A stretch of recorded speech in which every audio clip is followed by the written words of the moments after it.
Bismillahirrahmanirrahim. Assalamualaikum warahmatullahi wabarakatuh. Kami dari kelompok 2 yang beranggotakan 1 Hisyam Asy'ari NIM 4022000148 dan Eki Pandu Galang Wiguna NIM 4022000140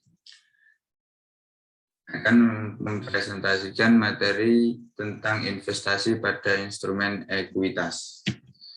Untuk mempersingkat waktu, langsung saja kita ke materinya.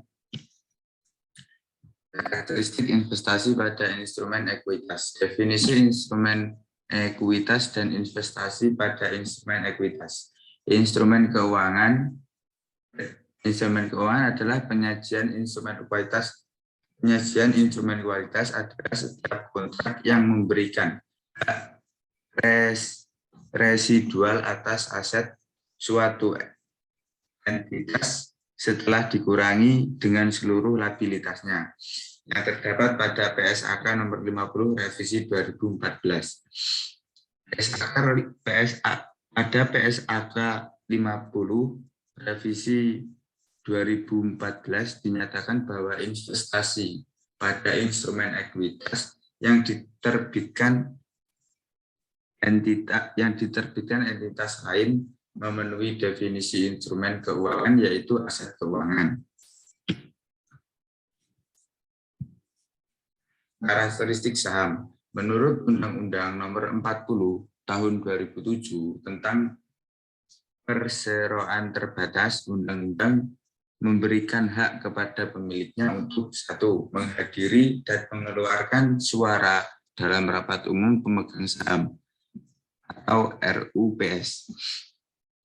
2. Menerima pembayaran dividen dan sisa kekayaan hasil likuidasi. 3. Menjalankan hak lainnya berdasarkan undang-undang ini. Pengaruh signifikan. 1. Kekuasaan untuk berpartisipasi dalam keputusan kebijaksanaan keuangan dan operasional investasi, tetapi tidak mengendalikan atau mengendalikan bersama atas kebijakan tersebut. 2. Keberadaan pengaruh signifikan tidak semata-mata ditentukan oleh presentasi kepemilikan. Metode akuntansi atas investasi pada instrumen ekuitas.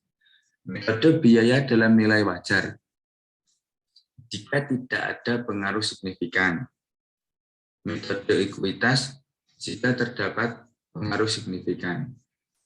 Metode biaya nilai wajar terdapat pada PSAK nomor 55 revisi 2014, sedangkan metode ekuitas terdapat pada PSAK nomor 15 revisi 2014. Metode biaya dan nilai wajar. Pada metode biaya, investasi diakui dan diukur sebesarnya biaya perolehannya, sehingga jika terdapat penambahan atau penjualan sebagian atas investasi tersebut, maka nilai investasi tidak akan berubah dan disajikan juga sebesar biaya perolehan. Pada metode nilai wajar, investasi pada awalnya diakui sebesar biaya perolehan dan diukur dengan nilai wajar dan disajikan juga pada nilai wajar tanggal pelaporan. Metode ekuitas. Pada metode ekuitas, investasi pada awalnya diakui sebesar biaya perolehan, namun selanjutnya diukur dan disajikan sesuai dengan nilai ekuitas entitas asosiasi secara profesional.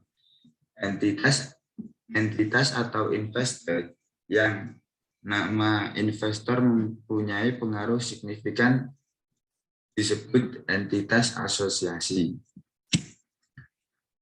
Contoh metode biaya dan nilai wajar. Pada tanggal 10 Januari 2015, investor A memiliki investasi sebesar 20% atas saham beredar investor dengan biaya perolehan 300 juta. Setelah diakui analisis atas kepemilikan tersebut, investor A tidak memiliki pengaruh signifikan atas investor. Selama tahun 2015, investor membagikan dividen pada tanggal 10 April sebesar 100 juta dan melaporkan laba bersih sebesar 200 juta.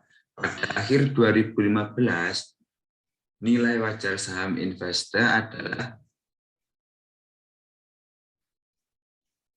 110 rupiah per lembar. Jika saham beredar investor selama tahun 2015 adalah 15 juta lembar. Ketika perolehan awal, investor A mengakui sebesar biaya perolehan dengan jurnal 10 Januari, investasi 300 juta, kas 300 juta, investasi 100 juta, kas 300 juta. Pada saat investor mengumumkan dividen, investor mengakui dengan pendapatan sebesar 20% kali 100 juta dengan jurnal sebagai berikut. Metode ekuitas. Disebut metode ekuitas karena nilai tercatat investasi mengacu kepada nilai ekuitas entitas asosiasi. 1. Perubahan, peningkatan atau penurunan atas nilai ekuitas entitas asosiasi diantaranya dapat terjadi akibat 2. Pengakuan laba dan atau rugi bersih entitas asosiasi meningkat atau menurun. 3. Pembagian dividen oleh entitas asosiasi menurun atau menurun. 4. Pengakuan penghasilan komprehensif lainnya oleh entitas asosiasi meningkat atau menurun. Selanjutnya akan disampaikan oleh rekan kami, Saudara Hisam. Waktu dan tempat kami persilahkan.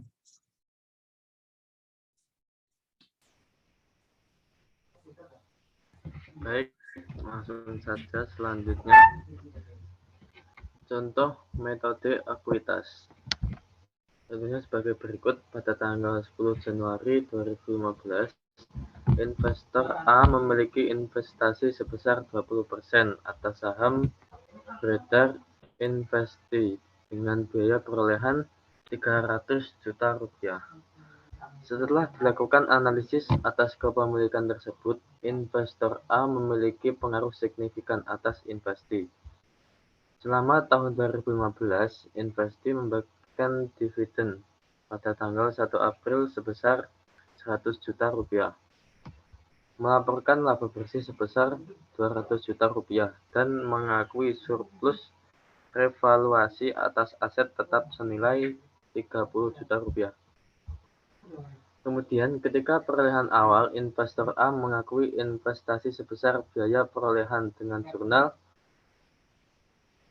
10 Januari, investasi pada entitas asosiasi 300 juta rupiah, kemudian kasnya 300 juta rupiah, mencatat pengakuan perolehan awal investasi. Next. Selanjutnya mencatat pengakuan perolehan awal investasi. Pada saat investi mengumumkan dividen, investor A tidak mengakuinya sebagai pendapatan melainkan mengurangi nilai tercatat investasi sebesar 20% kali 100 juta rupiah dengan jurnal sebagai berikut. 1 April 2015 piutang dividen Rp300 juta, investasi pada entitas asosiasi Rp300 juta, mencatat pengakuan piutang atas pembagian dividen. Ketika dividen diterima, maka diakui kas akan menghapus piutang dividen. Pengakuan bagian laba bersih oleh investi mengakibatkan nilai ekuitasnya meningkat, sehingga investor juga meningkatkan nilai tercatat investasinya sebesar Rp40 juta. Itu 20% kali Rp200 juta. Dengan jurnal 31 Desember 2015, investasi pada entitas asosiasi Rp40 juta, bagian laba entitas asosiasi Rp40 juta, mencatat pengakuan bagian laba atas entitas asosiasi.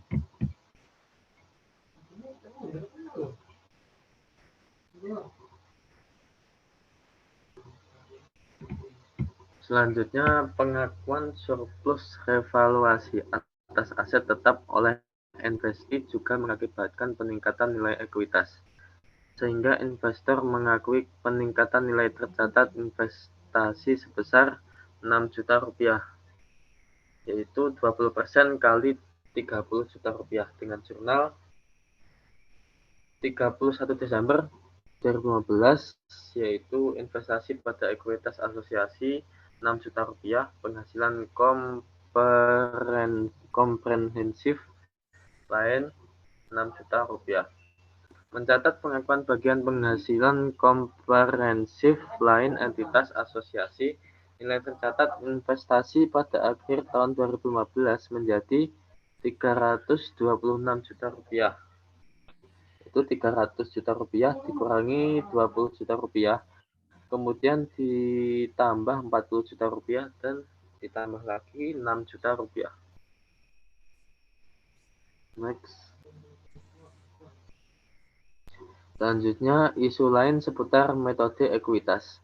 Nilai tercatat investasi negatif pada metode ekuitas jika nilai tercatat investasi menjadi nol atau negatif akibat bagian investor terhadap rugi entitas asosiasi sama dengan atau melebihi kepentingannya pada entitas asosiasi, maka investor menghentikan pengakuan bagiannya atas rugi lebih lanjut.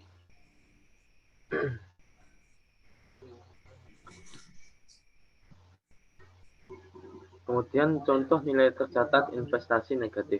Pada saat entitas asosiasi mengumumkan dividen, investor D mengurangi nilai tercatat investasi sebesar 40% kali Rp100 juta dengan jurnal sebagai berikut.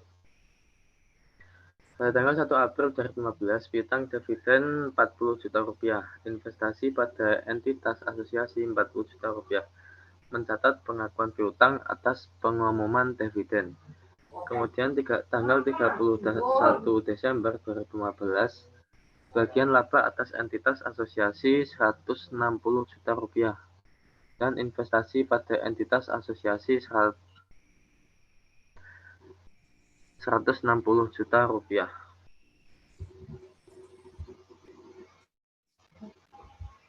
Selanjutnya, transaksi hulu dan hilir. Jika investor bertindak sebagai pihak penjual dan entitas asosiasi sebagai pihak pembeli, maka transaksi tersebut disebut transaksi hulu.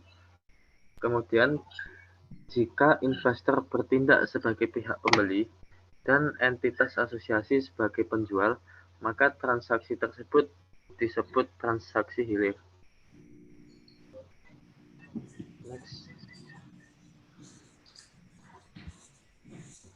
Baik, terima kasih presentasi dari Saudara Hisam. Banyak kurangnya mohon maaf. Assalamualaikum warahmatullahi wabarakatuh.